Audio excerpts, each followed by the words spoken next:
participantes y de los expositores para la mejora continua y el fortalecimiento de la transparencia y la calidad de la información que no solo recibimos, sino también hacemos, explicamos y trasladamos para la toma de decisiones. Este webinar es un fruto de un esfuerzo colectivo en que los profesionales de diversas disciplinas, empresas y países han unido fuerzas para hacer posible este espacio de aprendizaje. Entonces, los dejamos acá con los expertos. Sabemos que tenemos el talento a nivel de región de Latinoamérica, no solo los expositores, también ustedes como asistentes. Entonces, los motivamos a que hagan sus preguntas, que participemos y que tengamos su retroalimentación para el siguiente webinar. Los dejo con Ramón para la presentación de nuestro primer expositor. Bienvenidos. Muchas gracias, buenas tardes a todos. Gracias, Johan. El primer expositor de esta tarde es Juan Carlos Paredes Herrera, quien tiene o de quien vamos a presentar un brevísimo resumen de su vida profesional, laboral. Juan Carlos tiene un doctorado de investigación, sociología y política de la Universidad Pontificia de Salamanca. Tiene maestrías en comunicación y política. Es contador público y auditor de la Universidad de San Carlos de Guatemala. Además, Juan Carlos eh, ha participado de manera activa en diferentes gremios y algunas instituciones académicas. Por ejemplo, tenemos que ha sido presidente del Colegio de Contadores Públicos y Auditores, miembro de GLENIF, ha participado en comisiones de manera activa de AIC, es catedrático universitario y asesor de tesis de varias universidades, de maestría y licenciatura, pero además, Juan Carlos eh, ha recibido algunos reconocimientos, dentro de ello, medalla de oro por la Asamblea de Profesionales de los Colegios Profesionales, profesional destacado por el Colegio de Contadores Públicos y Auditores, reconocimiento a la excelencia docente por el Instituto Guatemalteco de Contadores Públicos y Auditores, y finalmente para no extender mucho la presentación, Juan Carlos es socio director de la firma de auditores Paredes, Sarabia y Asociado, quien es una firma miembro de IAPA Internacional, una organización que presta servicios a través de su miembro de auditoría, consultoría de negocio, impuestos, teneduría de libros, eh, aspectos tecnológicos, legales, entre otros. Sin más preámbulo, y para darle el inicio formal al primer expositor, dejamos con ustedes al licenciado Juan Carlos Paredes. Muchas gracias, mi estimado Ramón. Muy buenos días a todos los presentes, los participantes en esta oportunidad. Muy buenas tardes a los participantes que están en otros países y ya están en otro horario. Para mí, desde la firma Paredes Arabia, es un gran gusto compartir con distinguidos colegas de la región Latinoamérica. Casualmente los países que estamos participando, Ecuador, Chile, República Dominicana y Guatemala, son países que por su tamaño son países muy similares en algunas características, en población, en su economía, pero sí tenemos diferencias importantes en las experiencias que hemos tenido de la adopción o la aplicación de las normas internacionales.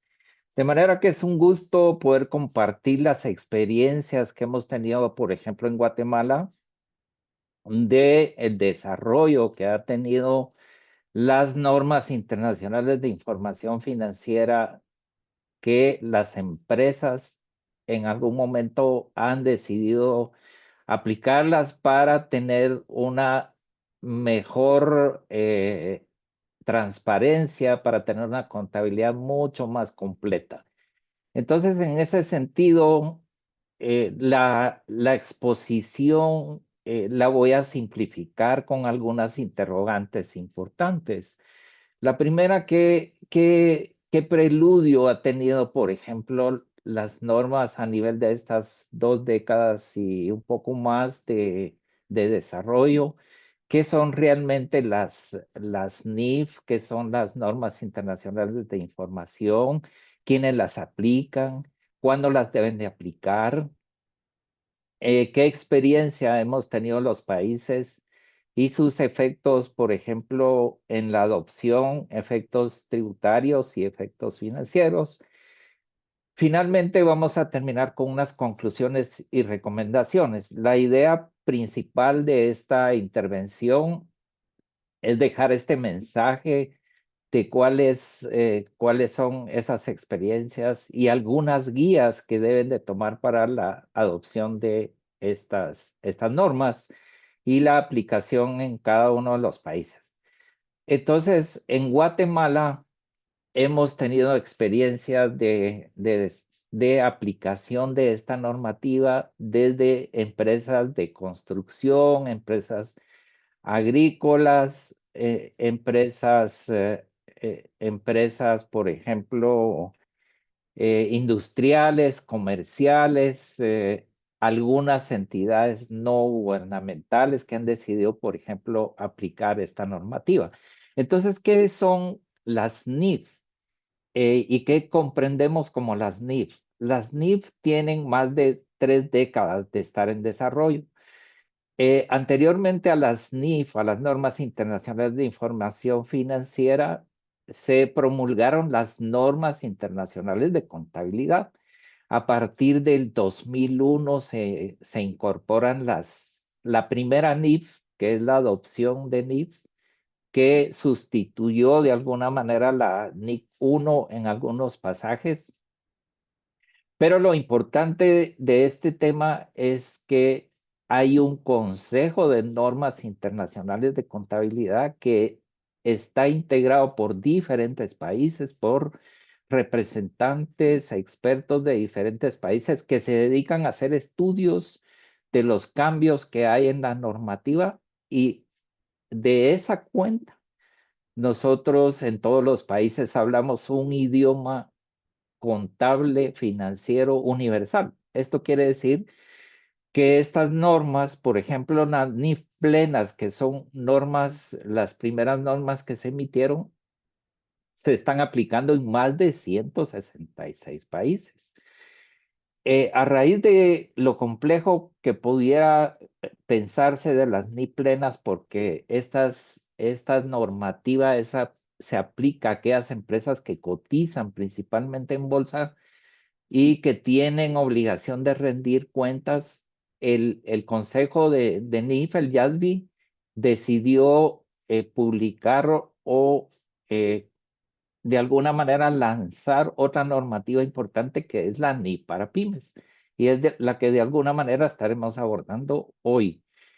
La NIF para pymes se promulgó en el 2009, tuvo una revisión en el 15, luego en el 2026 que se está haciendo otra revisión, y hay más de 16 países que están aplicando NIF para pymes, y algunos países que decidieron no aplicar NIF para pymes por sus decisiones internas, como México, Cuba, Puerto Rico y Bolivia. Pero estoy seguro que más adelante probablemente se van a integrar. Entonces, ¿qué son las NIF? Las NIF son un compendio de normas que hacen que la contabilidad pueda ser una herramienta importantísima, que pueda ser el centro de donde los empresarios, donde las empresas parten para tomar sus decisiones sobre las actividades empresariales. De esa forma podemos resumir que son las NIF. Las NIF para pymes es un compendio menos condensado, es un compendio condensado derivado de las NIF plenas, que tiene todo un material. Entonces, tanto las NIF plenas como las NIF para pymes los que estamos involucrados en normas internacionales sabemos que tenemos todo el respaldo de revisar estas normas en el momento de hacer una adopción o de decidir aplicar esta normativa a nivel de nuestras empresas. ¿Qué sucede con la experiencia en Guatemala? ¿Quiénes deben de aplicar las NIF en Guatemala? En primer lugar, tenemos que decir que las NIF en los países o son requeridas o son optativas o son voluntarias. En este caso, Guatemala no es requerida, es decir, no se ha modificado el Código de Comercio, por lo tanto, las normas son voluntarias. De alguna manera, las empresas deciden adoptar las NIF. En este caso, Guatemala presenta un marco de referencias de empresas de alrededor de 500,000 empresas. Este último dato que fue en el 23 indica que son 425,000, pero podemos concluir que el 2%, un poco más, son empresas grandes y medianas, y las empresas pequeñas que tienen alrededor del 8.44%. El resto de empresas son micro, son empresas pequeñas, pero no menos importantes, tanto las pequeñas como las micro. Entonces, de acá viene la pregunta, ¿todas las empresas tienen que aplicar NIF? No. Tienen que aplicar NIF a aquellas empresas que por circunstancias, por ejemplo, de sus accionistas, por temas de sus proveedores, acreedores, por requerimientos en estos últimos años del sistema bancario por préstamos mayores, y vamos a ver qué implica préstamos mayores. Entonces, las empresas que están en esas circunstancias deben atender algún requerimiento de estos acreedores para efectos de tener una información financiera bajo este marco de referencia.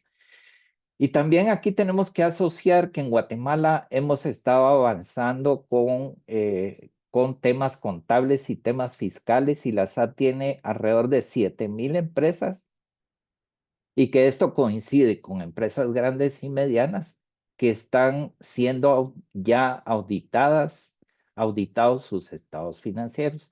¿Esto qué quiere decir? Que las empresas han entrado en una formalidad o en un desarrollo contable bastante importante, porque con la implementación de la factura electrónica y otros controles automáticos, automatizados que tiene la administración tributaria, puede identificar las operaciones de las empresas. Por lo tanto, las empresas tienen que estar suficientemente soportadas en su contabilidad. Entonces, podemos concluir que alrededor de un 3% pudieran estar involucradas en la adopción de NIF. ¿Quiénes son los entes reguladores en el país? Está el Colegio de Contadores Públicos y Auditores y el Instituto Guatemalteco de Contadores Públicos. Ambas instituciones han dado los pasos importantes desde el punto de vista técnico, no desde un punto de vista regulatorio. Entonces, el colegio tiene su respaldo en una ley de colegiación y puede emitir resoluciones adoptando o resolviendo la adopción de esta normativa desde el punto de vista técnico. Y esto se realizó a partir del 2007. Entonces se emitió una resolución que en Guatemala se adoptaban las normas internacionales de información financiera. Y en el 2010 que adoptó las NIF para pymes. Entonces, desde el punto de vista técnico, ya no tenemos ninguna duda de que estas normas se están aplicando en Guatemala desde el punto de vista técnico. Pero esto no quiere decir que las empresas puedan aplicar su contabilidad desde el punto de vista fiscal o de otras bases contables como los principios de contabilidad. Pero quiero indicar acá que el instituto fue el pionero en adopción de normas internacionales en el 2002 y derogó los principios de contabilidad generalmente aceptados. Esto es muy importante. Esto quiere decir que los principios de contabilidad generalmente aceptados de la entidad que los emitía quedaron derogados. Por lo tanto, solo la normativa internacional está vigente. Pero si nos vamos, por ejemplo, al Código de Comercio, el Código de Comercio se quedó un poco rezagado en sus conceptos, indica que la contabilidad se debe llevar con principios de contabilidad generalmente aceptados, aunque las dos resoluciones emitidas por el colegio indica que las normas internacionales de información financiera representan pues los principios generalmente aceptados, pero desde el punto de vista jurídico esto no tiene, no prospera porque el Código de Comercio todavía está vigente en ese sentido. Otra entidad que tiene temas regulatorios muy importantes es la Administración Tributaria con la Ley del Impuesto sobre la Renta y otras leyes complementarias, resoluciones específicas que establece y que también exige estados financieros bajo, por ejemplo, un dictamen de auditoría que se debe emitir de esos estados financieros y que esto sí es obligatorio. Y luego la Junta Monetaria, a través de la Superintendencia de Bancos, que emite regulaciones para el sistema regulado, cómo deben de evaluar sus activos crediticios, y en este caso todo el sistema de créditos. Y en ese sentido hay una regulación importante para las empresas porque el sistema bancario en Guatemala se protege de alguna manera siendo muy conservador en tener una cartera de crédito debidamente documentada y en ese orden están los estados financieros auditados para propósitos de préstamos. Y entonces aquí les presento rápidamente este tema, la experiencia en Guatemala. Originalmente a partir del 2010 y en esos años del 2010, 2015, ya se presentaban, por ejemplo, estados financieros auditados bajo la NIA 700, con préstamos arriba de 5 millones. Las últimas disposiciones que ha tenido la Junta Monetaria y la Superintendencia de Bancos es sobre préstamos mayores de 20 millones. Y aquí nos podemos preguntar, bueno, ¿qué empresas tienen préstamos mayores de 20 millones? Las últimas experiencias que hemos tenido, por ejemplo, el sector de construcción, que está en un tiempo, en una etapa de crecimiento bastante importante, pues seguramente y hay muchos, la experiencia que hemos tenido por acá es que las empresas que tienen este tipo de proyectos tienen préstamos mayores de 20 millones y de esa manera, por ejemplo, van a tener que cumplir con con la adopción de las normas internacionales de información financiera, que en este caso puede ser ni para pymes. Las empresas que no necesariamente están por una obligación o por un requerimiento de préstamos mayores, pues ya sus stakeholders, sus matrices, por ejemplo, de subsidiarias, pues ya llevan su contabilidad en algunos casos, bajo ni plenas. Entonces, concretamente, los bancos están, para poder cuidar y tener una cartera de calidad, están requiriendo los estados financieros auditados bajo NIA 700 o con un marco de referencia de NI para pymes. ¿Cuál es el proceso de adopción por primera vez que tiene que tener, por ejemplo, las empresas? Debemos de ubicarnos en el tiempo. Si una empresa decide adoptar sus NIF o las NIF por requerimientos de préstamos mayores y está en el 2025, el 2025 puede ser el año de adopción. En este ejemplo, tenemos que la decisión fue adoptar en el 2024, el 2023 es un año de transición y el 1 de enero es el año donde se hacen las primeras conversiones del balance de apertura. Este es el proceso adecuado, recomendable, que se deben de tener por el lado de un proceso de adopción debidamente ordenado. En este sentido, ¿cómo encontramos las empresas en Guatemala? Y esa es la experiencia que debemos de comentar acá.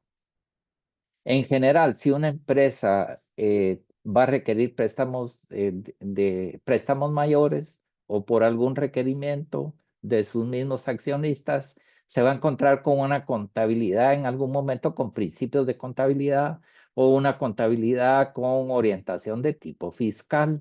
Esto quiere decir que el diagnóstico que se determina que es importante indica que esa contabilidad es para efectos fiscales. Y así nos vamos revisando cuentas de activo, cuentas de activo fijo, pasivo, patrimonio y otras cuentas. Y vemos que las clasificaciones de cuentas no son las adecuadas, que tienen saldos que no están correctos, que no tienen una medición adecuada de sus cifras, que tienen, por ejemplo, algún capital autorizado mínimo, utilidades acumuladas que no han distribuido dividendos. Bueno, vamos a encontrarnos con empresas en estas circunstancias y llevan una contabilidad muy cómoda para efectos fiscales. Pero aún, para efectos fiscales, ahora las contabilidades deben ser mucho más exigentes. ¿Y esto qué quiere decir? Que si nos encontramos con una contabilidad con este diagnóstico, entonces tenemos que hacer todo un plan para hacer los cambios necesarios en esa conversión de esa contabilidad fiscal a una contabilidad NIF. Y aquí nos preguntan, bueno, ¿y cuáles son los impactos financieros y fiscales que podemos tener? Y ahí es donde hay ciertos temores para las empresas en dar este paso, pero hay que perder ese miedo y tener la convicción de que la contabilidad bajo NIF es una contabilidad que va a ser muy útil para las empresas. En algún momento, si las empresas quieren vender parte de sus inversiones, quieren vender la empresa, quieren hacer una negociación con con socios del extranjero, con socios del mismo país, pues van a tener una contabilidad que les refleja realmente cifras financieras muy, muy transparentes. En ese sentido, bueno, ¿cuáles son las cuentas que pudieran estar afectadas acá? Acá tenemos un balance, por ejemplo, la base fiscal y la base contable NIF en este ejemplo. Entonces vamos a partir de la primera acción que tiene que tomar la empresa de revisar esa contabilidad fiscal y ver qué rubros son los que se van a afectar tanto de la parte del activo como la parte, por ejemplo, del pasivo y cuáles son los efectos que se van a tener en el patrimonio. En este caso tenemos acá alrededor de 5, 6, 6 o 7 rubros que se van a tocar, por ejemplo, en ese balance de apertura, desde caja y bancos, por ejemplo, impuestos por cobrar que tienen en exceso, hay una revaluación de activos fijos, hay una baja de maquinaria, cuáles son las regulaciones que tiene, las especificaciones que tienen las normas. Y aquí tenemos que repasar qué normas son las que aplican para efectos de esta temática. En la parte del pasivo tenemos, por ejemplo, la provisión de indemnización, que hay que hacer un ajuste porque una conversión, porque la S28, o sea, la sección 28 de empleados no admite, por ejemplo, que se provisionen esas indemnizaciones si no tiene certeza el pago. De manera que lo importante en los activos y pasivos es que representa una base contable que tiene beneficios económicos futuros y que si no lo tiene, pues se tiene que hacer un estudio cuidadoso para hacer o desarrollar las aplicaciones de conversión adecuadas para llevarlas a NIF. Entonces, aquí presento lo importante de estos cambios. En una empresa en Guatemala nos podemos encontrar con saldos en caja que no están documentados y que la norma nos indica que hay que darles de baja aquellos saldos que no tienen ningún respaldo o aquellos saldos que no tienen ningún beneficio económico futuro y que simplemente están registrados para efectos fiscales.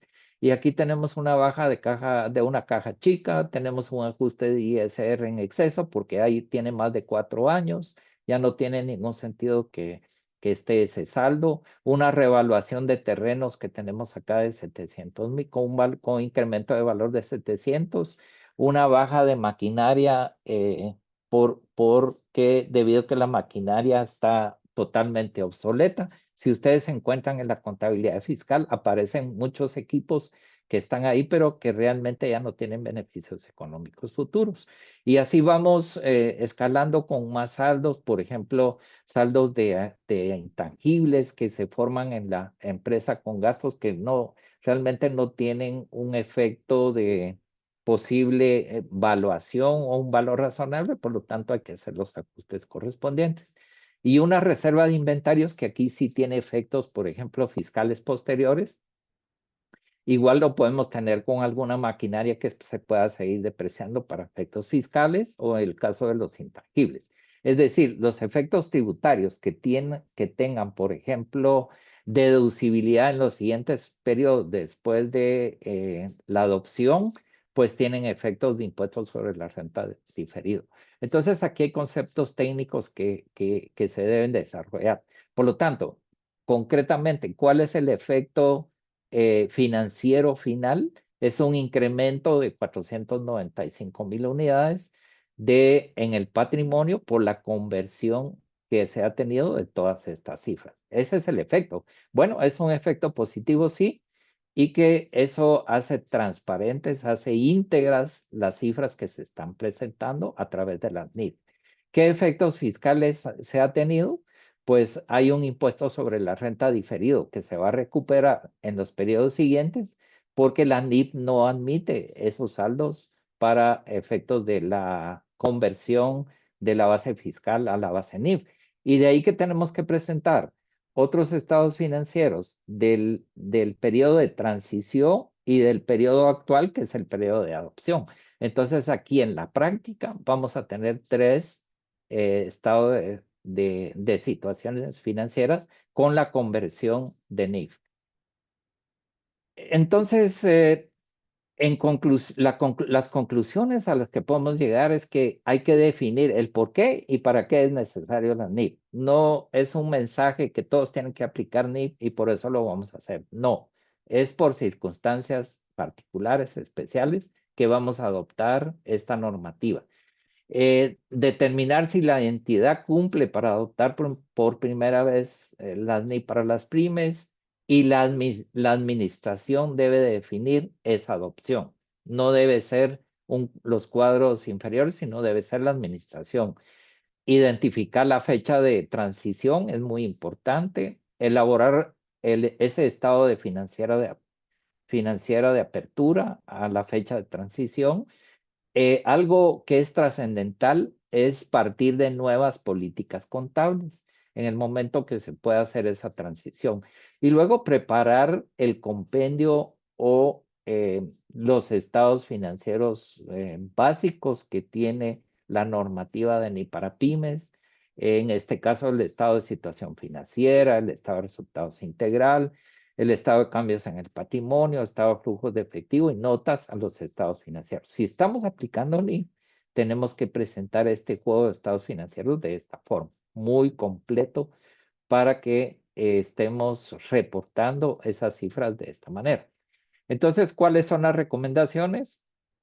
Realizar un diagnóstico, esto es básico, declarar la aprobación explícita y sin reservas de la adopción, elaborar las políticas contables, esto es básico, presentar el informe completo de la adopción.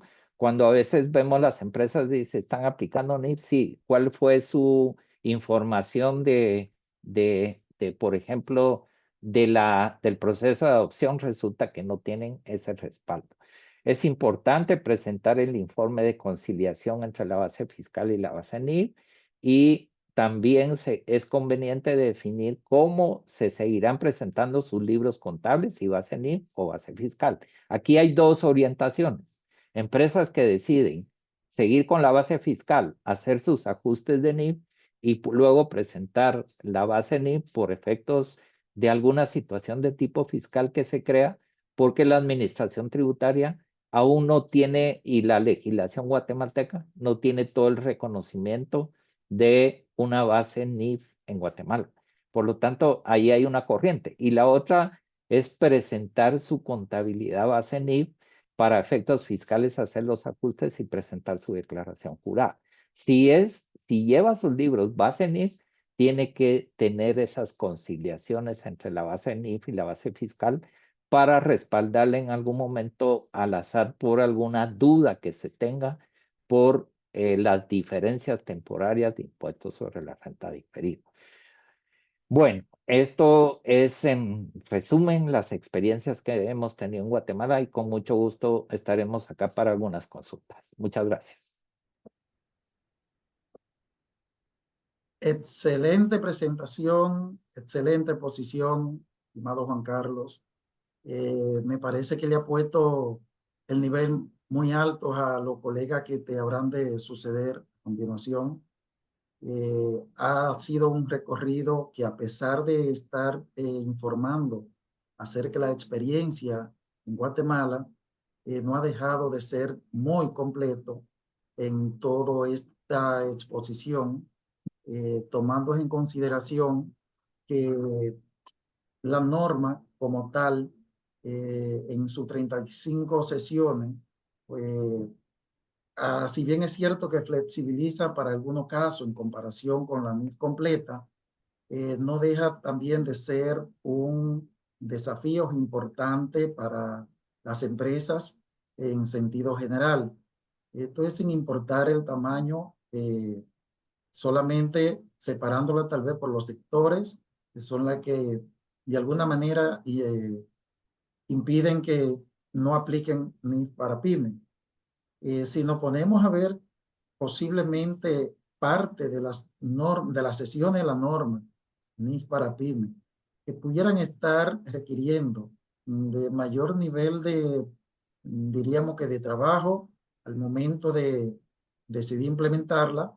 Diríamos que la sesión 17, que son las de propiedad, plantas y equipos, combinada tal vez con la sesión 34, de alguna forma activo biológico. ¿Por qué no? La sesión 9 para los instrumentos financieros básicos. Eh, la sesión 29, impuestos sobre los ganancias, impuestos sobre ganancia, y que de alguna manera alcanza los diferidos y otros tipos de impuestos. Habría que decir que es necesario es necesario cuando se decide implementar esta norma que las empresas se hagan acompañar de especialistas con experiencia, porque muchas veces pudiéramos pensar que de forma, diríamos, autónoma o solo dentro de las empresas, tenemos todas las competencias.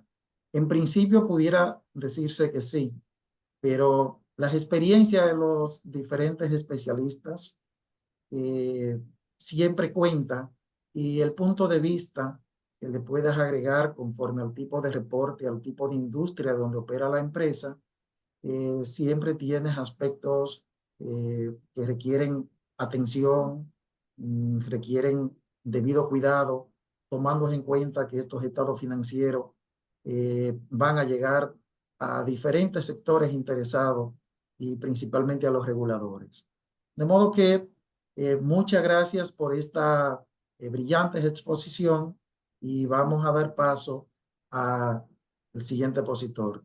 Gracias, y ya tendremos preguntas y respuestas en lo adelante. Así que, Johanna, adelante con la parte siguiente.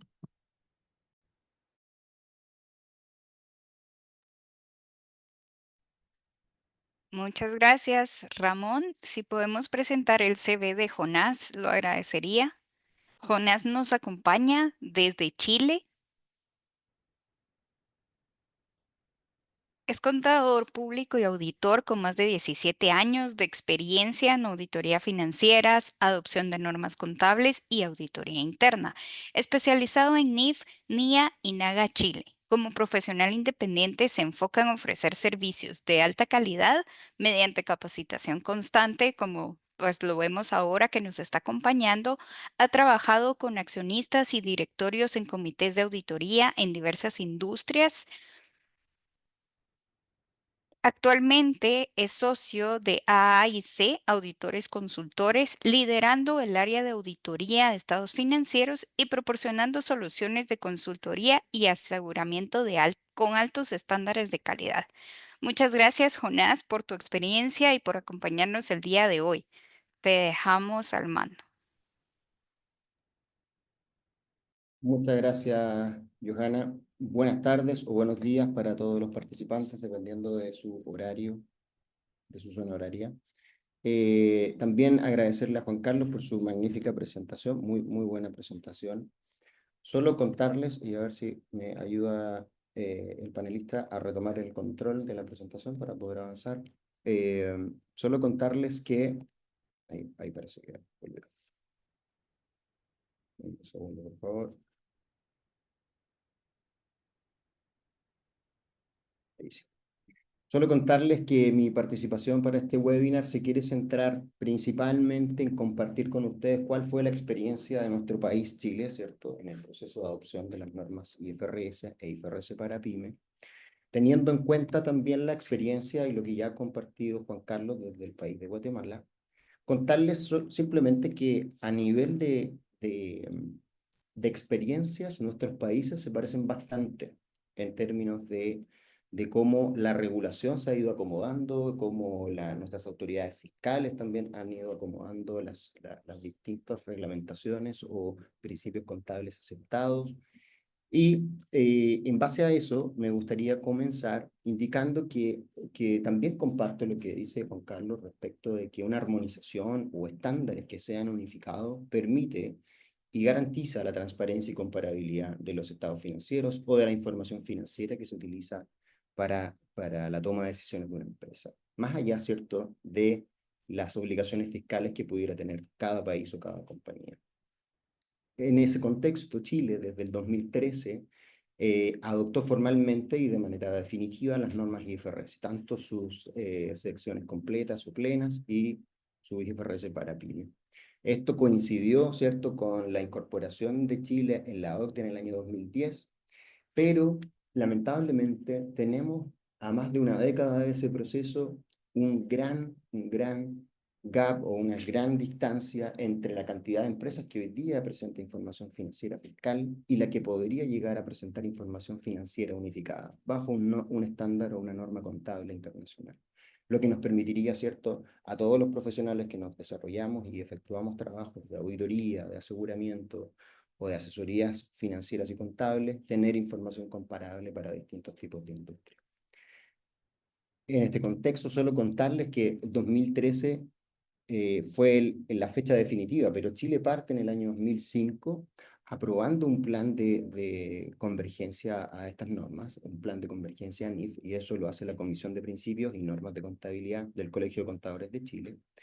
Y en el año 2009 hay una incorporación plena y sin modificación de las normas locales a las normas emitidas por el IAFIT. Dichas normas son desde esa fecha obligatorias para las grandes empresas que cotizan sus acciones en una bolsa, ¿cierto? Las que son reguladas por nuestra símil, probablemente en Guatemala, una superintendencia de valores, en nuestro país se llama Comisión para el Mercado Financiero. Y ya en el año 2013, nuestro Colegio de Contadores derogó también de manera total todas las normas dictadas por esa colegiatura hasta esa fecha para aceptar las IFRS como único principio aceptado. Y eso incluye, por supuesto, tanto las IFRS plenas ya previamente adoptadas y IFRS para PYME a partir de esa fecha.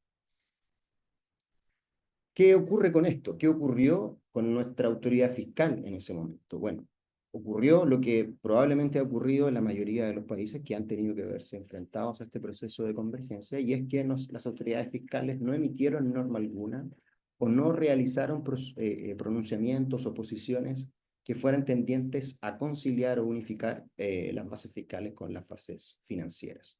Entonces, ¿qué significó? Por ejemplo, en Chile, nuestro Servicio de Impuestos Internos, que es nuestra autoridad fiscal, no consideraba a las IFRS como una obligatoriedad para fines tributarios, sino más bien decía, oye, ustedes pueden utilizar IFRS como base financiera, pero siempre y cuando ustedes cumplan y garanticen todos los registros fidedignos para efectos tributarios. ¿Qué significó eso en palabras simples? Significó para todas aquellas empresas que tuvieron que converger, ya sea por obligación de la Comisión para el Mercado Financiero o porque optaron por unificar sus principios contables y converger a IFRS plena o IFRS pyme, realizar una serie de ajustes extracontables para poder llevar su base financiera a una base fiscal. Cosas como las que ya mencionaba Juan Carlos, nos vamos a encontrar comúnmente con ajustes tributarios, como por ejemplo las depreciaciones de activos, toda vez que existan franquicias tributarias que otorguen nuestras autoridades fiscales, como las depreciaciones aceleradas, ¿cierto? Valuación de inventario, provisiones en general, valoración de activos biológicos, el goodwill. Hay una serie de cosas que bajo norma contable IFRS tienen una distancia todavía con las normas fiscales, al menos en Chile. Entonces, ¿qué significó eso? Significó que aquellas empresas que tuvieron que converger, ya sea por obligación, por regulación de la Comisión para el Mercado Financiero, o por opción, porque querían tener una información financiera unificada y comparable globalmente, tuvieron que realizar ajustes a sus sistemas contables para poder incorporar en esos sistemas los ajustes tributarios para presentar tanto su información financiera, que es la que sirve para la toma de decisiones, y su base fiscal, que es la que sirve para hacer la declaración de impuestos. Ahora, ¿qué significa eso en palabras simples? Significa, como ya lo mencionó Juan Carlos en su previa presentación, es que surgen diferencias temporarias y surgen diferencias permanentes entre la base fiscal y entre la base IFRS. ¿Por qué surge eso? Surge porque, por supuesto, la base fiscal tiene un propósito probablemente distinto que el de la base financiera. El de la base financiera, si usted aplica o adopta IFRS completa o IFRS pyme, es entregar información económica para la toma de decisiones. Ese es el propósito de las normas. Estandarizar, estructurar y generar una información que permita a los lectores, grupos de interés, accionistas, etcétera, a tomar buenas decisiones en base a la información financiera. Sin embargo, por otro lado, las normas tributarias tienen este sentido de tener que determinar correctamente el pago de los impuestos en base a tu información contable. Entonces ya desde allí partimos con una principal base o una diferencia sustancial entre los objetivos que persigue cada una de las bases, ¿cierto?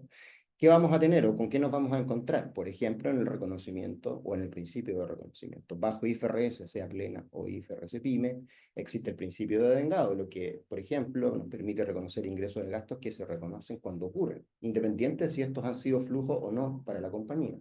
Y en Chile, particularmente, existe, para efectos de base fiscal o de determinación de impuestos, solo la base del realizado, sustancialmente. Yo diría que hasta el día de hoy hay algunos intentos por unificar algunas cosas, pero son muy incipientes todavía.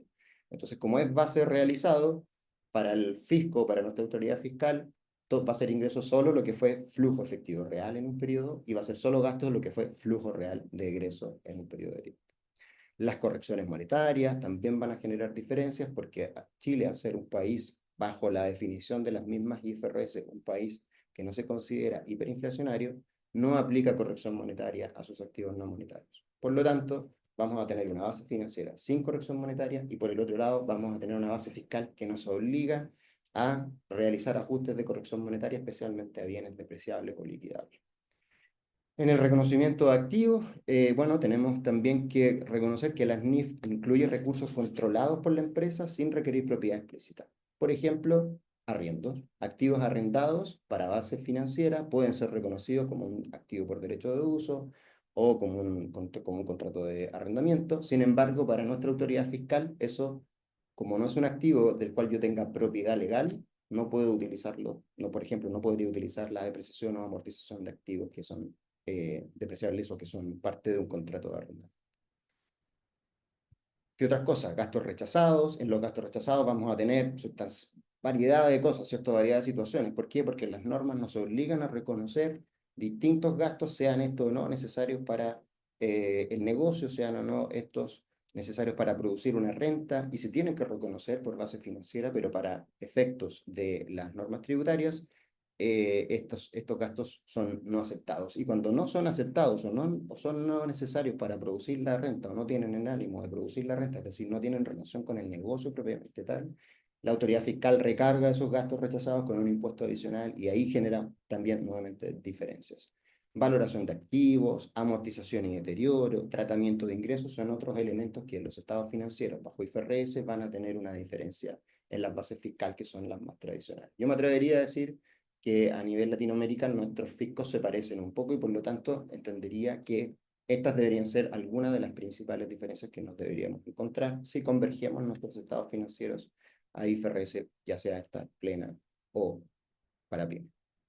Entonces, ¿qué pasó? La experiencia que ocurrió aquí en Chile, solo para resumirlo ya dicho, es que nuestro Servicio de Impuestos Internos o nuestra autoridad fiscal indicó que IFRS son estrictamente de carácter contable financiero y que no iban a alterar en ninguna medida la norma tributaria existente.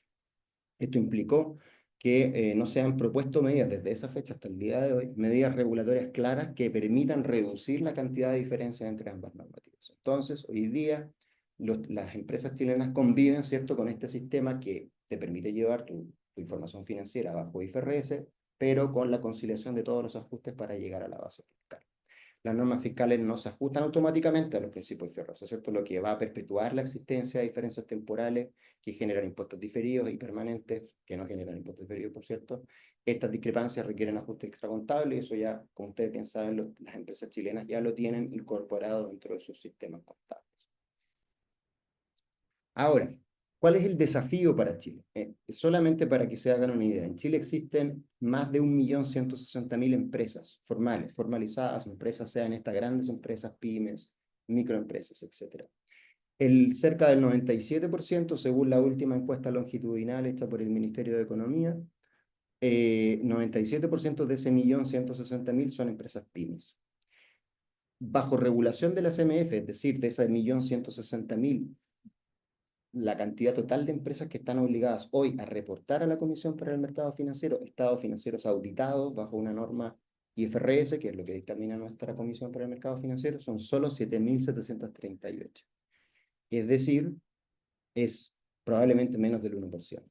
Esto sin considerar las compañías de seguro, que también están reguladas por nuestra Comisión para el Mercado Financiero, que hasta el año pasado eran algo así como 8.800 empresas más. Pero de nuevo, en el universo de las empresas reguladas tenemos menos de 20.000 empresas reguladas por la Comisión para el Mercado Financiero, que están obligadas a llevar IFRS por regulación, y tenemos un espectro de más de 1 millón de empresas que podrían hoy día no tener la necesidad, ¿cierto?, de converger a IFRS, pero que podrían hacerlo y que podrían aportar una cantidad de información que pudiera ser medible, que pudiera unificar toma de decisiones para distintos organismos que toman decisiones, tanto sea políticas, tanto sea de financiamiento, tanto sea de regulación, en base a una norma que sea estándar, ¿ya? No existe obligatoriedad general para todas las empresas que adopten las IFRS. Esa es la realidad en Chile. Hoy día las normas, tal como lo comentó Juan Carlos, son sugeridas, es una recomendación. Es el único principio contable aceptado, pero si tú no eres regulado por la Comisión para el Mercado Financiero, no estás obligado a hacer ninguna convergencia. Por lo tanto, nuevamente, iniciativas como las que están haciendo las autoridades financieras de Guatemala son un muy buen impulso para que las empresas comiencen a estandarizar sus procesos de preparación de estados financieros. En Chile todavía no llegamos ahí, esperemos que eso ocurra también en el futuro. Ahora, ¿qué pasa cuando uno no adopta el FRS? ¿Cuáles son las consecuencias de no aplicar? Consecuencias negativas, creo yo, desde una perspectiva más bien personal, es que se pierde un poco la transparencia financiera, se pierde la comparabilidad, la confiabilidad de los estados financieros frente a otros estándares que son internacionales, como los IFRS. Se pierde competitividad, las empresas quedan en desventaja para acceder a mercados globales, pierden la oportunidad de obtener inversiones desde otros países o financiamiento local o internacional.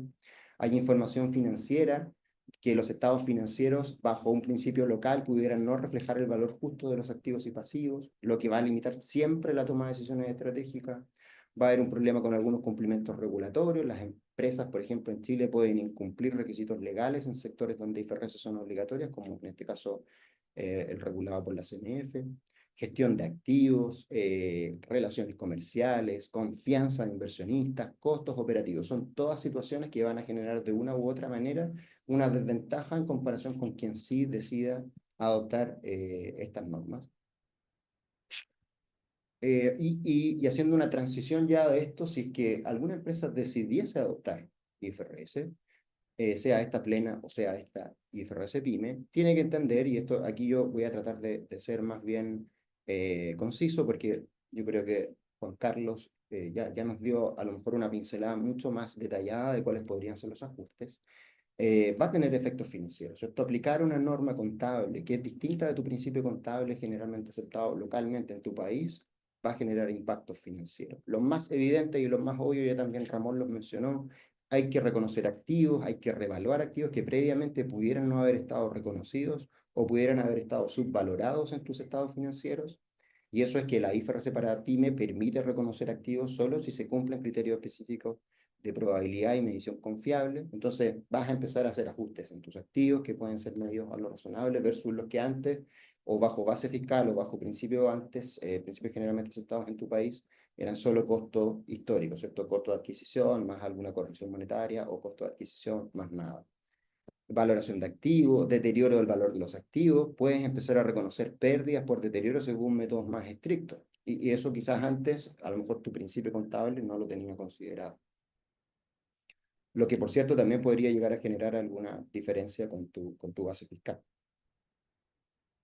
Eso yo diría que a grandes rasgos, ¿no? No quiero detallar ni voy a ahondar más en eso porque creo que Juan Carlos y Ramón ya dieron un buen feedback sobre eso. Ahora, si están hoy en día en la disyuntiva sobre si aplicar una u otra norma, sea esta, NIF completas o NIF plenas o NIF para pymes, contarles que por supuesto hay diferencias sustanciales entre una y otra. Por supuesto, NIF plenas exige una mayor revelación, exige un mayor involucramiento de las administraciones, exige más recursos, mayor acompañamiento en los procesos de convergencia. Son los mismos periodos de transición que ya mencionó Juan Carlos, pero requieren mucha más evaluación y mucha más revelación. El balance de apertura, por ejemplo, es obligatorio para la NIF completa preparar el balance de apertura en la fecha de transición que cumpla completamente, ¿cierto?, con las NIF. También para la NIF para pymes lo exige, pero la NIF para pymes la diferencia clave es que los ajustes son más simplificados. Permite incorporar una nota con la conciliación de los ajustes. En IFRS tienes que abrir cada nota con los ajustes y explicar por qué cambia una u otra partida en aplicación de una nueva política contable. Requerimientos retroactivos, bajo IFRS plena hay una aplicación retroactiva completa para casi todas las normas, salvo excepciones específicas, y en el caso de PYME es mucho más limitada, ¿cierto? La retroactividad es más flexible para las empresas que apliquen IFRS PYME. Hay exenciones opcionales, como por ejemplo las combinaciones de negocio, arrendamiento, valores razonables como atributo, conversión de moneda. Aquí estoy hablando más bien de estas opciones que te permite la misma norma en la primera aplicación, de poder hacer expedientes prácticos y asumir ciertas posturas para costos atribuidos o para aplicar ajustes solo en la fecha de transición. Y eso es para la IFRS plena. Y en el caso de NIF para PYME es mucho menor. Siempre es mucho menor o menor en términos de lo que signifique el análisis y la evaluación que hagan las empresas que apliquen IFRS para PYME. Eso es en la aplicación por primera vez. Errores contables previos, divulgación de transición, evaluación de políticas contables, lo mismo. El enfoque de NIF para PYME siempre va a ser más práctico, la entidad va a adoptar políticas de las NIF para PYME de manera más simplificada, va a tener menos requisitos de revelación, solo requiere las reconciliaciones clave, ¿cierto?, de los ajustes más importantes, va a tener que hacer una corrección prospectiva permitida en ciertas circunstancias, cuando en realidad NIF completa te pide retroactividad para los errores que son significativos y para todos los errores que son significativos y ajustar hacia atrás cualquier error contable que en contraste con tu nueva política contable te implique un ajuste. En la presentación de los estados financieros, ya lo mencionó, aquí hay algunas cosas que son distintas. En NIF completa vamos a tener nuestro ORI, que en el caso de NIF para PYME no es requerido o podría omitirse, pero los estados financieros son básicamente los mismos cuerpos: estado de situación financiera, estado de resultados, estado de cambio en el patrimonio, estado de flujo efectivo. Y en el caso de NIF para PYME puedes tener el estado de situación financiera, el estado de resultado integral y cambio en el patrimonio, que se podrían incluso condensar o combinar, y el estado de flujo efectivo y sus notas. Y en el caso de los estados de flujo de efectivo, tenemos los métodos directo e indirecto. En ambos son permitidos, pero menos requisitos para el desglose.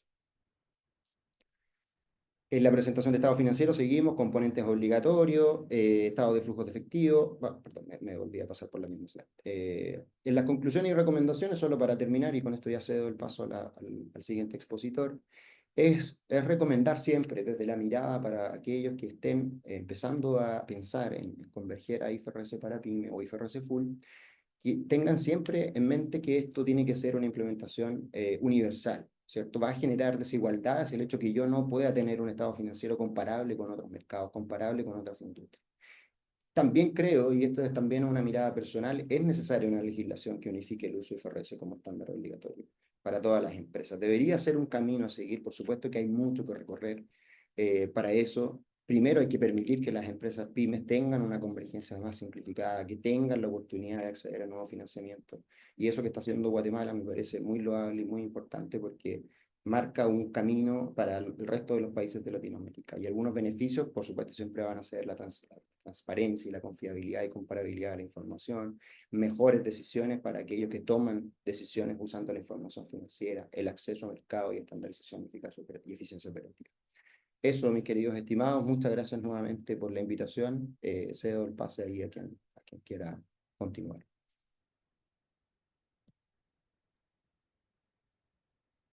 Estimado Jonás, muy bueno, muy completo.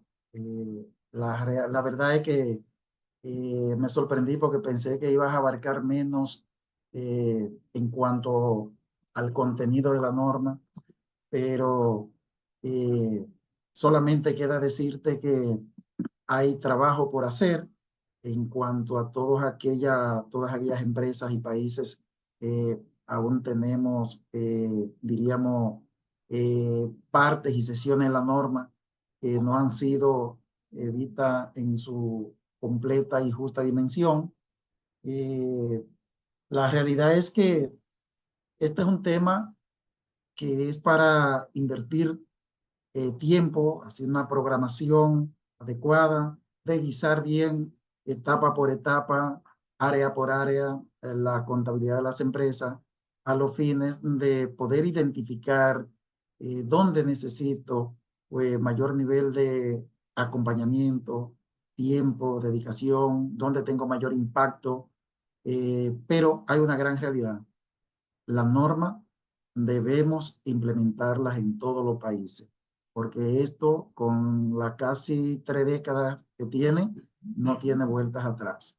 Eh, de modo que tanto esos temas que miramos desde la perspectiva tributaria y la comparamos con la perspectiva financiera, solo recordarles a todos los colegas que estamos participando en este webinar que la base fiscal, la base fiscal y la base contable son totalmente diferentes.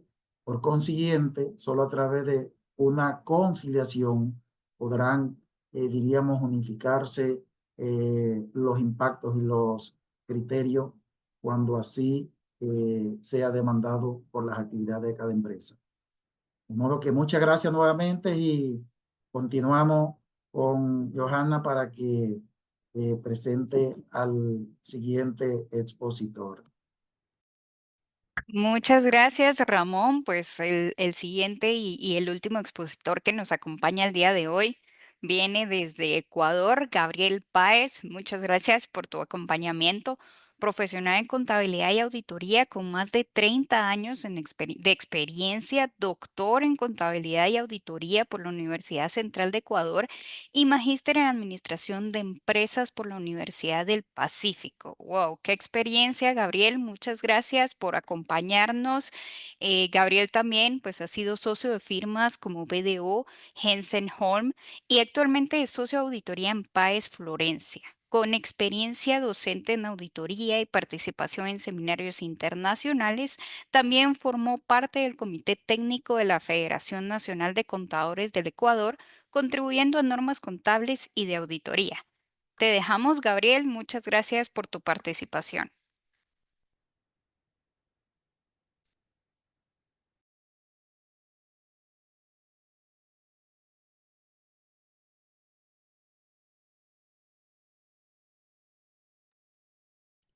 ¿Nos confirmas, Gabriel, si necesitas apoyo con la presentación y si puedes activar tu micrófono?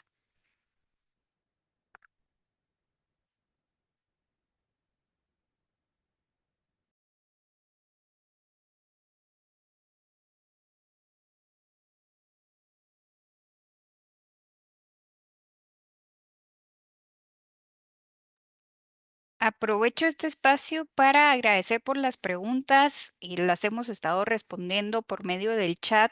Por favor, no dejen de hacer las preguntas, consultas que tengan sobre el proceso de adopción, ya sea en Guatemala, Chile, Ecuador y pues algún otro país. También tenemos acompañantes aquí de otros países que nos puedan apoyar.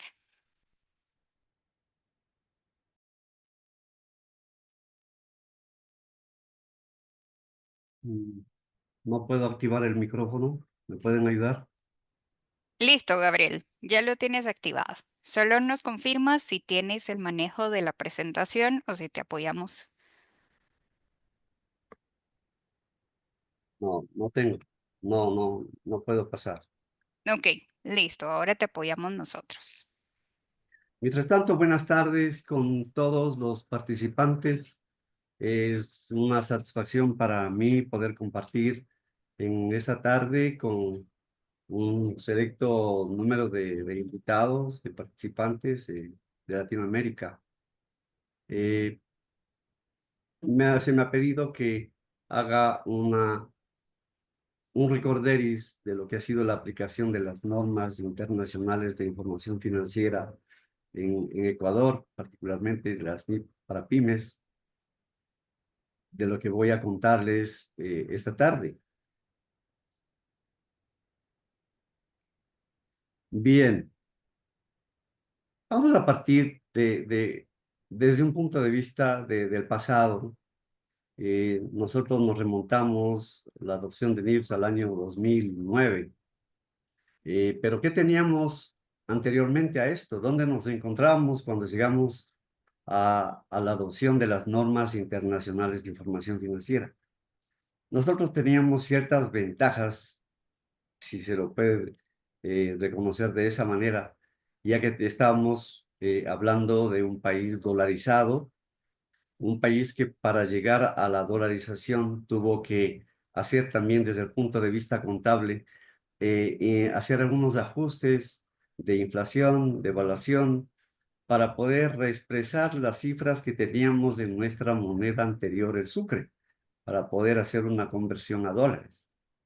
Entonces, esta situación de alguna manera obedece a los cambios económicos que ha tenido que sufrir nuestro país. Ha sido muy importante la participación de los organismos del Estado en el proceso de implementación de las normas internacionales. Una participación muy clara es de la Superintendencia de Compañías de Ecuador, que de alguna manera ha sido el organismo regulador del proceso de implementación. Y previo a esta implementación, participaron ciertas firmas de auditoría importantes de aquí del país para preparar ciertas normas que se las denominó normas ecuatorianas de contabilidad.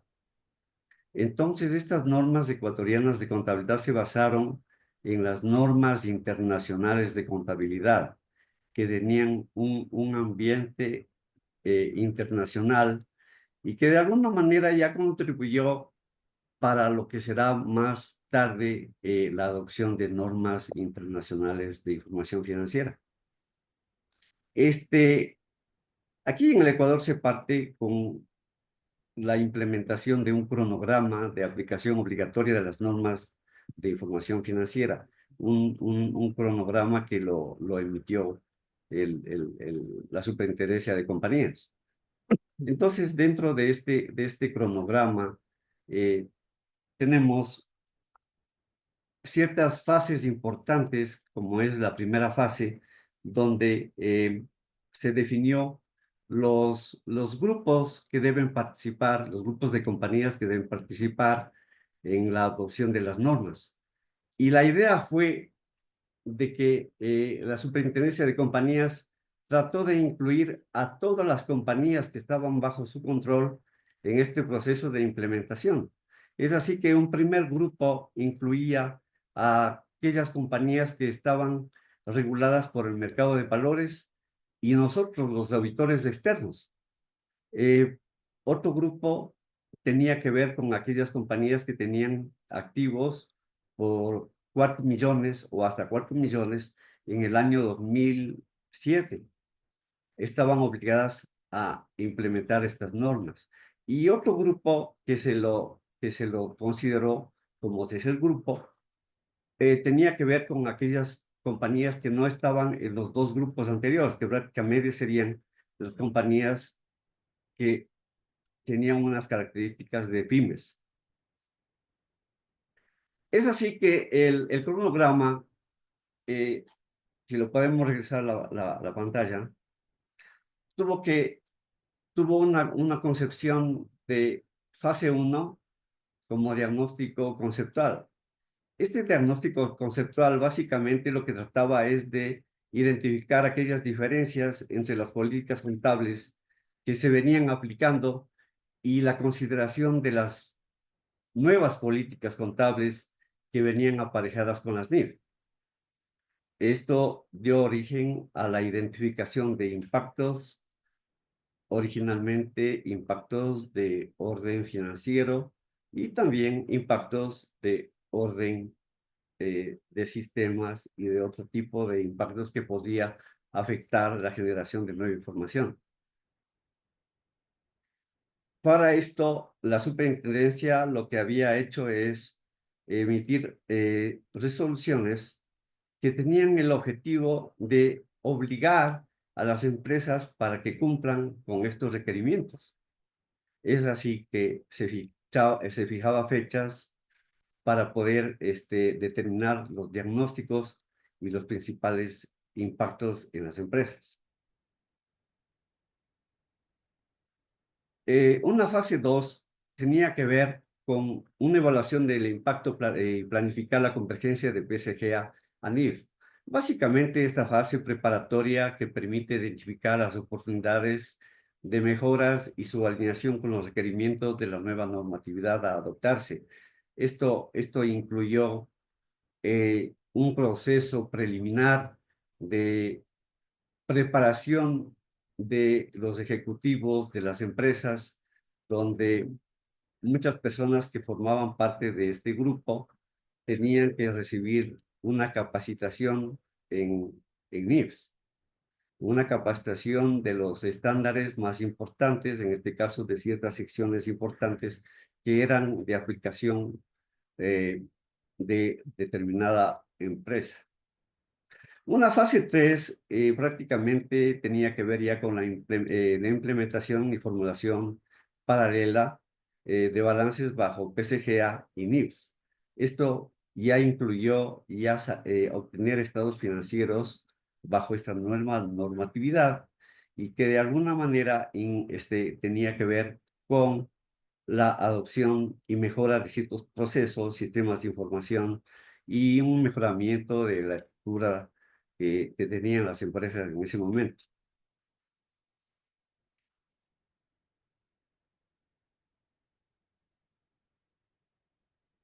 Adicionalmente, las empresas como parte de este proceso deberían preparar conciliaciones del patrimonio neto reportado bajo PCGA al patrimonio bajo NIF en los periodos de transición, acompañados también con conciliaciones del estado de resultados de los años 2009, 10 y 11, que fueron nuestros periodos de transición.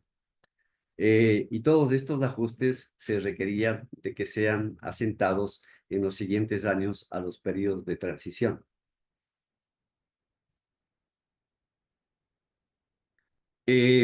Como un ejemplo de efectos en un estado de evolución de patrimonio aquí en Ecuador, de una compañía que aplicó NIF para pymes, podemos mirar que en el primer estado financiero, como un estado financiero de transición, hubo algunos efectos, los mismos que fueron afectados al rubro resultados acumulados NIF. Aquí tenemos un valor de $168,193. Y también hubo otros efectos en cuanto posiblemente a reclasificaciones que se adecuaban a los requerimientos de la nueva norma. Entonces, aquí en este estado de evolución de patrimonio, de ejemplo, se puede mirar que partiendo de de una cifra de $556,000, se llegó a una cifra bajo NIF de $40,000. Es decir, hubo un efecto importante y que la norma pedía que se detalle de qué se trataban estos ajustes.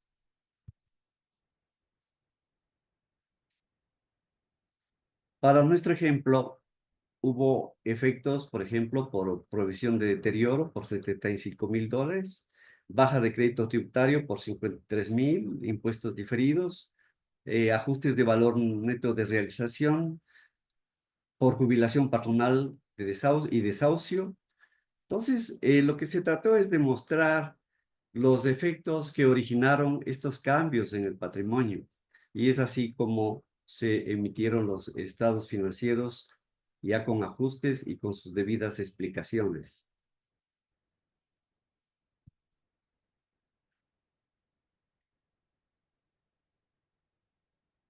Ahora bien, dentro de los efectos tributarios que se dieron acá en el país, uno importante fue que la contabilidad de las empresas racionalizó sus políticas contables, afectadas por conceptos tributarios a políticas contables adecuadas basadas ya en normas contables en esta nueva normatividad.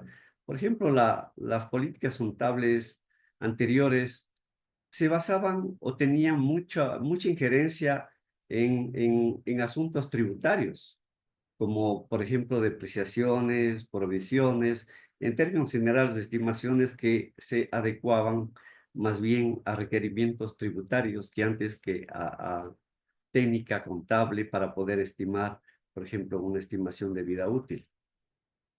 Se considera que la práctica vieja de contabilidad en cuanto a impuestos no reflejaban adecuadamente su comportamiento y realidad, surgiendo entonces los impuestos diferidos para superar este inconveniente. Es así que el tema de impuestos diferidos, aunque se adoptaron en el Ecuador, no ha sido un proceso de adopción en un corto tiempo, más bien ha sido un proceso de aceptación por parte de la autoridad tributaria de ciertos conceptos de determinados años para llegar ahora a tener 3 casos y condiciones o 13 casos de condiciones que el fisco acepta impuestos diferidos, tales como gastos por pérdida de valor neto de realización de inventarios, deterioro de activos, provisiones, arrendamientos, pérdidas tributarias, etcétera. Como les digo, el tema ha sido de que a través del tiempo se ha logrado conseguir de parte de la autoridad tributaria que acepte los conceptos que consideramos que en su mayor parte se apegan plenamente ya con las normas de información financiera.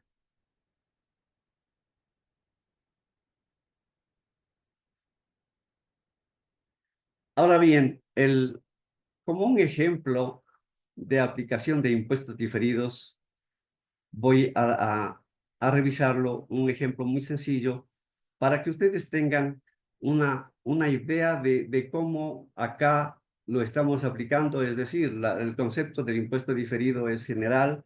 Sin embargo, el enunciado acá es de que la autoridad tributaria, al aceptar el concepto de aplicación del impuesto diferido, también adecuó a su formulario de impuesto a la renta estas posibilidades de impuestos diferidos.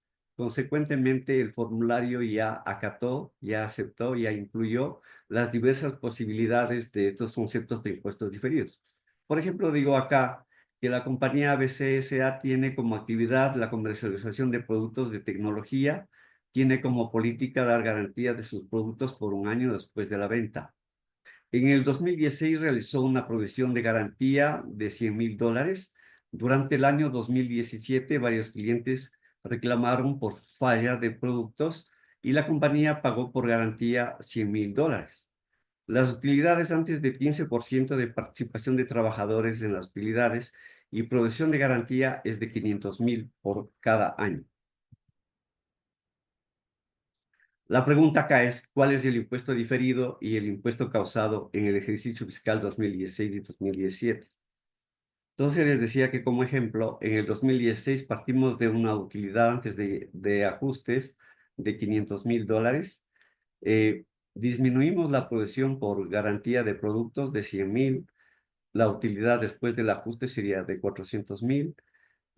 Calculamos un 15% de participación de los trabajadores en las utilidades, es decir, un requerimiento local legal, y determinamos un gasto no deducible de esa provisión de $100,000, que en el lado derecho podemos ver que sobre esto se genera un impuesto diferido del 22% de 22,000. Entonces, siguiendo el ejemplo del 2016, podemos ver una utilidad gravable de $440,000. La tarifa del impuesto a la renta era del 22%. Y con esto lo que hacemos es hacer los registros contables, tanto del impuesto a la renta corriente como del impuesto a la renta diferido. En el primer año, en la generación del impuesto diferido, tenemos un activo impuesto diferido por 22,000 contra un gasto impuesto a las ganancias diferido de 22,000. En el siguiente año registramos igualmente el impuesto corriente y hacemos la reversión del impuesto diferido, debitando al gasto por impuesto a las ganancias diferido y al activo por impuesto diferido.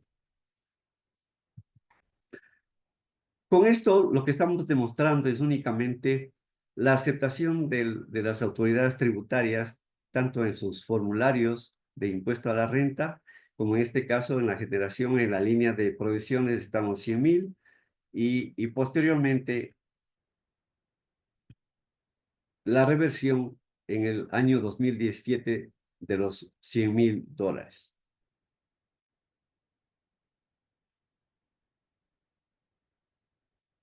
Le pasemos, por favor.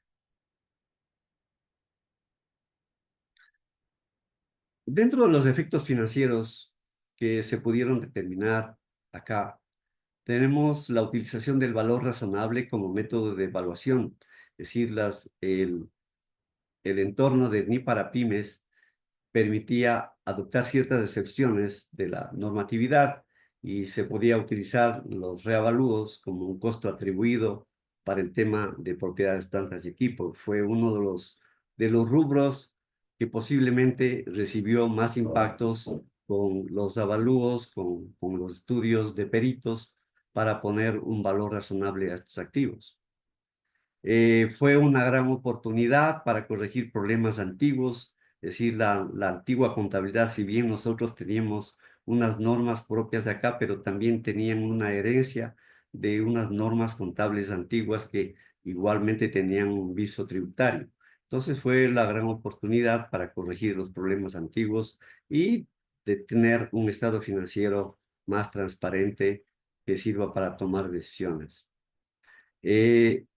Otro efecto fue la utilización de estudios actuariales para formular provisiones de jubilación patronal y desahucio, aparejado con requerimientos también legales acá.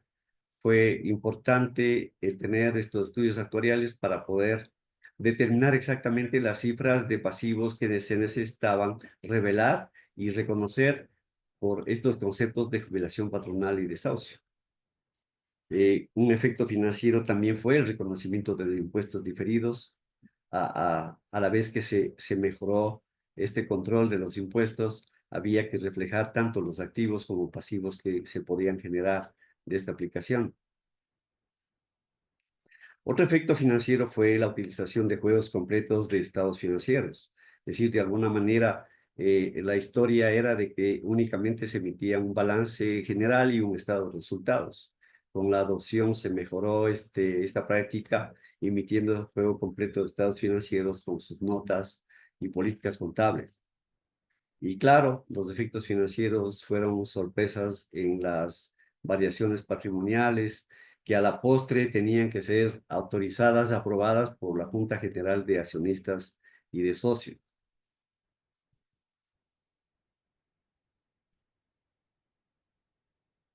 Pasemos, por favor. Como conclusiones de la aplicación podemos mencionar algunas que ya se consideraron en estas exposiciones, es decir, la internacionalización de la información contable, financiera, de manera que las oportunidades de negocios se expandan mundialmente.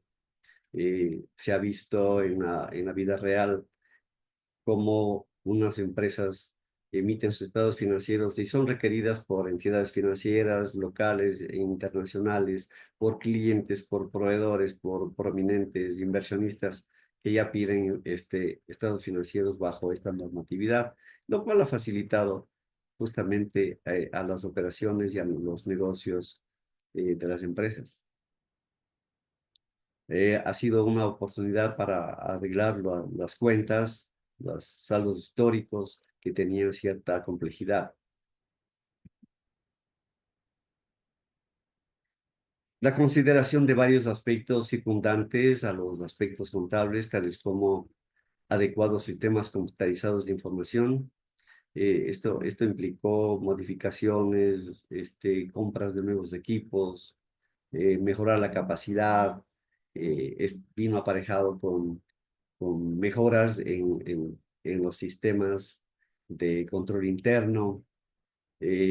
Las estructuras organizativas se mejoraron, la formalización de transacciones o relaciones contractuales, una práctica de pronto que se puede mencionar y puede ser que teníamos ciertas transacciones que requerían ser formalizadas mediante contratos, pero estos contratos no habían. Pues fue el momento de racionalizar, legalizar y establecer condiciones de estos.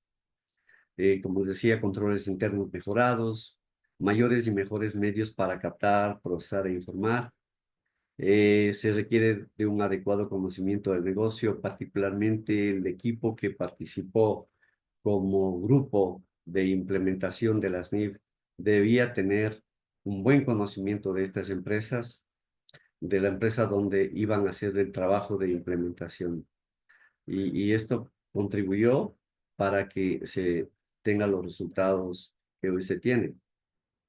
Es importante la participación de un grupo multidisciplinario y, como también se dijo anteriormente, la colaboración, la asesoría de profesionales externos que tengan experiencias en la aplicación. Siguiendo con las conclusiones, podemos decir que si bien la base de NIF para pymes se fundamenta en las NIF completas, es importante que los profesionales de la contabilidad se preparen también en las NIF completas, a sabiendas de que las NIF pymes son una extracción de estas. La pequeña y mediana empresa en el Ecuador sí ha sido muy voluminosa. En el año de adopción de las NIF para pymes se hablaba de alrededor de 35,000 empresas. Hoy actualmente tenemos alrededor de 155,000 empresas pymes, con la particularidad, como les había mencionado, lo que se trató al inicio con la disposición de la super de compañías es de que todas las empresas prácticamente estén incrustadas en este proceso de adopción de NIFs. Entonces, esto como una conclusión también sería que se requiere capacitar a todos los niveles de las empresas, ya sean grandes, medianas, pequeñas, etcétera. Y por supuesto, sus accionistas, en algunos casos, los niveles gerenciales, lo que nos han solicitado es que les preparemos un poquito en NIFs, no con un sentido de preparación a un contador, sino que le demos las bases más representativas, más importantes de lo que constituyen las NIFs para un empresario, para un accionista. Dentro de las recomendaciones podemos mencionar la capacitación de las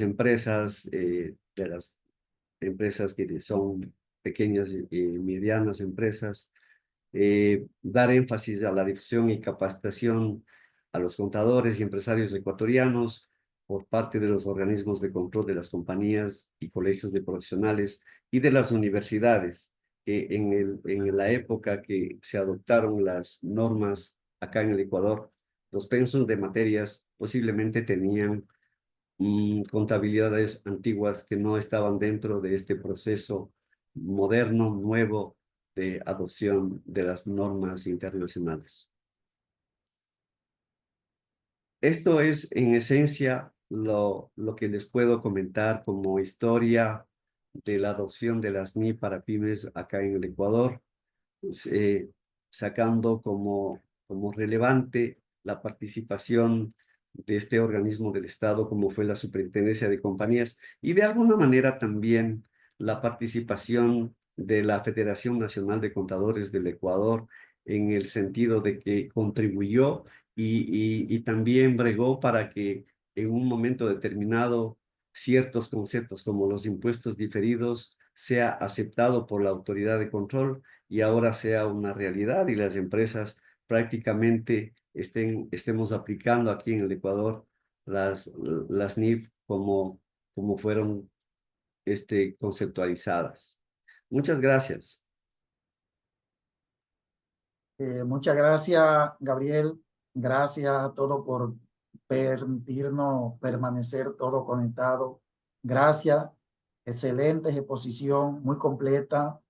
Sí que yo creo que la combinación de estos tres países de la región pues, muestran de alguna forma cuál ha sido sus experiencias, cuáles aspectos han sido los más, diríamos que cómodo y hasta cierto punto lo más incómodo, pero lo más importante es que hay una visión clara, se lleva a cabo con claridad, valga la redundancia, cada paso y sobre todo se ha podido manifestar cuál es el impacto que tiene crear, adoptar, mantener la norma para la pyme implementada en estas empresas.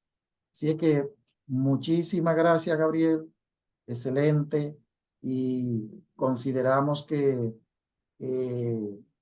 por una pregunta y comentario que observé sobre México, decir solamente que México debemos tener pendiente que fue por muchos años la cuna de las normativas, los principios, las traducciones, que era de México que nosotros nos nutríamos y era de donde teníamos acceso a literatura fresca, actualizada, principio con mucha altura, una profundidad excelente, aunque posterior estuvo España, pero ya en una perspectiva más europea.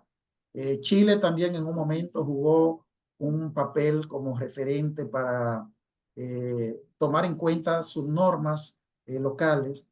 De modo que la experiencia, la cultura, aquí lo que hemos hecho en los últimos años, últimos 20, 25 años, es tratar de unificar por lo que ha requerido, diríamos que el mundo, comercialmente hablando, y cada uno en sus países, cada uno en sus países, todos aquellos esfuerzos que hicieron en el pasado, pues hoy son de mucho beneficio porque le facilita implementar esta norma y cuando se trata de la completa, pues también.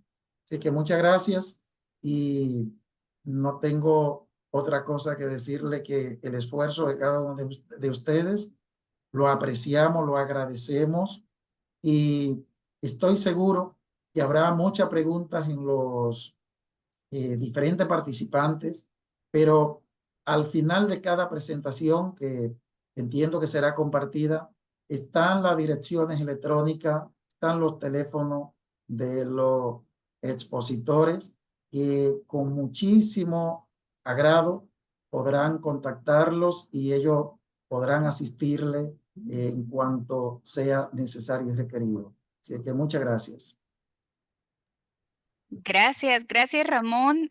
Pues efectivamente todas las preguntas han sido respondidas. Solo quisiera aprovechar unos minutos más de los expositores donde Un participante pregunta, ¿los principios contables generalmente aceptados son los mismos en todos los países?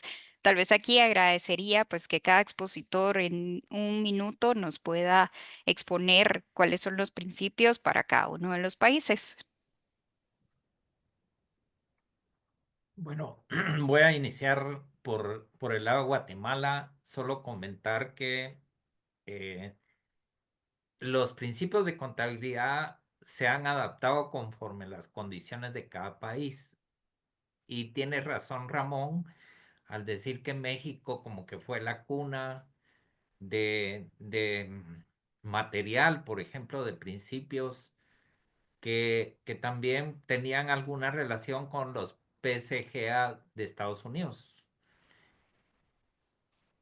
Pero podrían haber diferencias importantes con los otros países dependiendo circunstancias. Entonces, no, en conclusión, no son los mismos principios.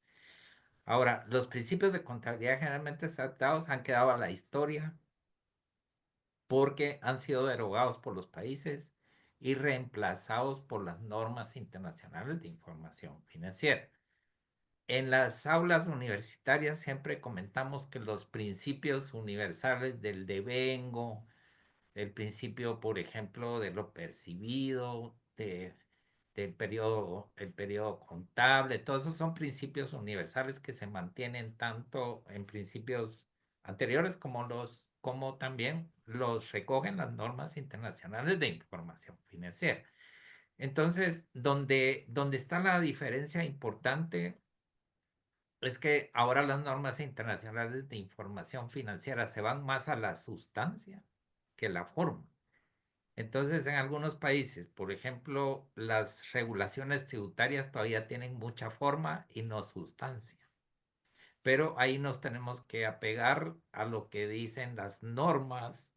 Si en este caso, por ejemplo, una ley del impuesto sobre la renta o un tax dice que la apreciación debe ser 20% para maquinaria y establece esa regulación, se tendrá que hacer con el 20%. Pero bajo NIF pudiera ser que la vida útil de esa maquinaria tenga 10 años. Entonces, para NIF se corre una depreciación de 10 años y para efectos fiscales de 20 años. Pero en conclusión, el tema de principios no van a ser los mismos en cada uno de los países, o no fueron los mismos históricamente. Gracias. Sí, también podía complementar la idea afirmando que los principios contables de cada país antes de las normas internacionales son diferentes, por supuesto.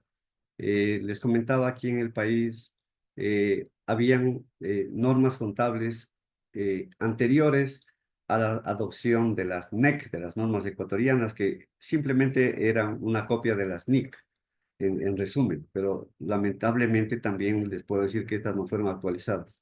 Pero antes lo que teníamos era un conjunto de principios contables adaptados, sí, a una generalidad y tal vez copiados en este caso, como fue México, una gran cuna de normas contables y adaptadas un poquito a la realidad y con los visos tributarios que mencionábamos que se mantuvo y que se mantuvieron en diferentes países. Eso fue lo que sucedió en nuestro país. Entonces, los principios contables, sí, eran diferentes de aquí, de Ecuador, de Colombia, de México, etcétera. Excelente. Bueno, nada más que agregar, en realidad la respuesta es súper clara, no eran iguales, las realidades de los países siempre determinan la aplicación de una norma que sea generalmente aceptable, por lo tanto, la misma práctica de las empresas y los negocios van generando este entorno en que las normas se van adaptando. Chile por mucho tiempo tradujo y copiaba casi literalmente algunas normas americanas y luego fue mezclando con México, entonces finalmente fue transformándose en un híbrido de normas que respondía a las necesidades de los mercados nacionales y luego adoptó, por cierto, ya después del 2013 derogó todas las normas y solo permanecieron en Ferraz. Pero súper claro lo que dice Gabriel y Juan Carlos. O sea, cada país tenía una realidad distinta y por lo tanto tenía un principio contable que era adaptado a su propia realidad. Muchas gracias a todos. Dentro de las preguntas, pues hacen la consulta si vamos a compartir el material. Efectivamente, les va a estar llegando un correo con el link donde lo vamos a activar en YouTube para que todos puedan tener acceso, así también el tema de la participación. Entonces, sin nada más que agregar, agradecemos a todos los participantes y estaremos notificando pues otro episodio, ya que fue muy interesante y todos están a la expectativa. Muchas gracias a todos, que estén muy bien. Feliz tarde, feliz noche, hasta luego. Bye bye. Muchas gracias a Luego. todos.